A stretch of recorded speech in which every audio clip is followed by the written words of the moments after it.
Halo, assalamualaikum warahmatullahi wabarakatuh. Perkenalkan, nama saya Berenata. Welcome to my channel. Jadi di sini saya akan kedatangan tamu, yaitu sosok yang sangat berpengaruh, terkhususnya dalam organisasi, yaitu Bang Adriansyah. Halo Bang, assalamualaikum warahmatullahi wabarakatuh Bang. Apa kabar? Sehat? Alhamdulillah sehat. Jadi Bang Adriansyah Dinata atau yang kerap dikenal dengan Bang Ian ini adalah salah satu Ketua Umum Himpunan Mahasiswa Program Studi Manajemen Pendidikan Islam tahun 2023. Selain aktif jadi Ketua Umum Himpunan Mahasiswa Program Studi Manajemen Pendidikan Islam ini, apakah ada organisasi lain yang Abang ikuti, Bang?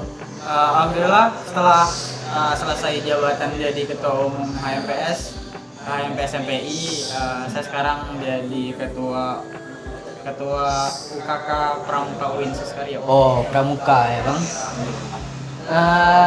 Abel mau nanya nih Bang, waktu semasa maba dulu nih, ya, kenapa Abang memilih manajemen pendidikan Islam itu sebagai titik tujuan Abang setelah Abang selepas masa SMA itu, Bang? Oke, mungkin sedikit bercerita tentang kenapa bisa masuk ke dalam jurusan manajemen pendidikan Islam. Iya. Nah, jadi waktu abang sekolah kemarin, abang sempat berpikir untuk tidak melanjutkan pendidikan. Jadi sempat mau berpikir untuk kerja keluar ke kota Batam itu, tetapi orang tua tidak memperbolehkan kalau untuk pergi sana. Terus di dalam kelas itu hampir keseluruhan kuliah. Jadi berpikir lagi kalau orang lain kuliah, nanti orang pulang kuliah kita ngapain pula, dan nggak tahu juga nanti setelah dari tamat kuliah ini, setelah tamat SMA ini apakah kerja terus, nggak mungkin kan. Dan juga berpikir juga untuk melanjutkan ke jenjang selanjutnya, strata 1. Itu rencananya bukan di UIN Suskario kemarin, melainkan di Yogyakarta, cuman tidak lulus. Tidak lulus. Ya. Sebelum Abang menjadi Ketua Umum HMPS MPI ini Bang, Abang divisi apa yang pernah mengambil sebelum menjadi Ketua Umum itu, Bang? Jadi memang sebenarnya keterlambatan saya pribadi juga. Ya. Jadi abang waktu itu tuh mengikuti HMPS MPI itu di semester 3. Semester 3. Karena semester 1 sama 2 itu kuliahnya masih online. Nah, jadi waktu pas online itu abang ikut organisasi di kampus juga, itu namanya Menwa. Ya. Jadi hampir 1 tahun juga di Menwa. Sempat sebenarnya masuk ke dalam HMPS, tetapi keluar gitu karena terlalu banyak yang ikuti. Waktu maba tuh kan lagi pokoknya aku pengen ikuti semua organisasi yang ada di kampus, mau coba-coba kemarin awalnya. Ya. Ikut pramuka juga, pernah ngambil formulir untuk pendaftaran PMI. Ya. Pernah ikuti Menwa, pernah ikuti organisasi di kampung paguyuban. Oh, paguyuban. Pernah juga ikut organisasi eksternal. Nah, pada saat itu barulah bergabung kembali ke kawan-kawan jurusan. Mulai kenal sama siapa ketua HMPS-nya pada saat itu. Nah, pada saat itu ketua HMPS-nya itu Bang Yuril Hanif. Nah, beliau, saya kenal sama beliau, bagus rupanya organisasi ini, makanya pas setelah kepengurusan beliau baru saya mengikuti organisasi HMPS itu. Baru di situ saya diletakkan sebagai sekretaris bidang.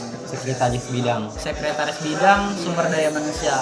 Nah, pada saat itu untuk kabit sumber daya manusia itu Bang Oki Rahayu. Angkatan 20 juga. Angkatan Abang juga ya? Ya, jadi saya ikut HMPS itu dari semester 3. Oh, dari semester 3. Jadi menurut Abang sebagai Ketua Umum dulunya di HMPS MPI tahun 2023, apa tantangan terbesar Abang ketika menjabat sebagai Ketua Umum itu, Bang? Sebenarnya ini bukan di organisasi HMPS saja, tetapi ke semua organisasi lah. tantangan yang paling berat itu merangkul kawan-kawan. Sebenarnya kalau dipikir saja merangkul kawan-kawan itu mudah, tetapi menggerakkan ataupun melaksanakan untuk orang itu tetap bersama, tetap ngumpul, tetap solid gitu susah. Karena untuk komunikasi terkadang kita kesalahannya di komunikasi itu. Alhamdulillah pas saya menjabat jadi ketua, mungkin di seluruh anggota saya sudah saya pernah cek satu-satu. Tetapi mungkin nggak tahu lah pemikiran orang juga kan. Nah, apabila nanti komunikasi itu tidak berjalan dengan lancar, maka nanti rusak kepengurusan itu. Karena komunikasi itu paling penting lah kalau menurut saya. Tantangan terberat tuh komunikasi. Kalau untuk komunikasi sama orang, alhamdulillah tidak ada apanya, tidak susah sih kalau menurut saya. Cuman tanggapan dari yang mau kita komunikasikan itu.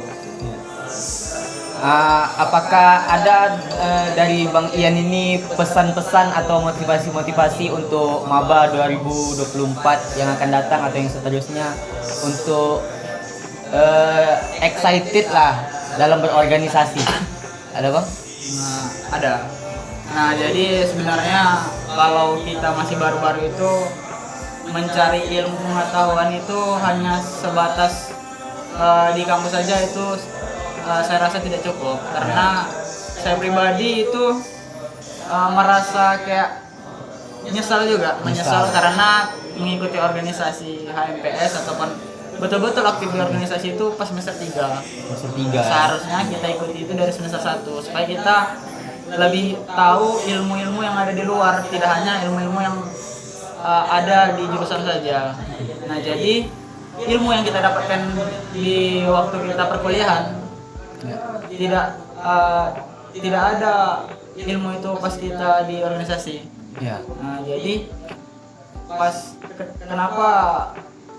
kenapa di perkuliahan ataupun di kampus itu menetapkan bahwasannya nilai itu hanya 4. Nah, selebihnya kita kan cari di luar 6 itu, makanya 10. Soalnya kalau di sekolah-sekolah kan nilai kita 10 kan. Yang paling tinggi 10. Kalau di kampus itu 4. Nah, 6-nya ini sih kita cari di luar begitu. Nah, dan juga untuk motivasinya geraklah, ikutilah apa itu kegiatan di kampus, silakan. Nah, asalkan apa yang kita dapatkan di luar jangan lupa kita bawakan untuk ke jurusan kita juga. Bukan hanya untuk kita pribadi, tapi kita bawa untuk ke jurusan kita juga apa yang kita tahu di luar kan. Nah, apa yang kita tahu di luar kita tahu ke kawan-kawan kita, kami kalau di sini gini, kalau di sini gini gitu. Ya, baik, terima kasih kepada Bang Ardiansyah yang telah menyempatkan waktunya untuk podcast kita pada hari ini. Semoga bermanfaat. Saya Renata. Jangan lupa subscribe, like, dan komen. See you.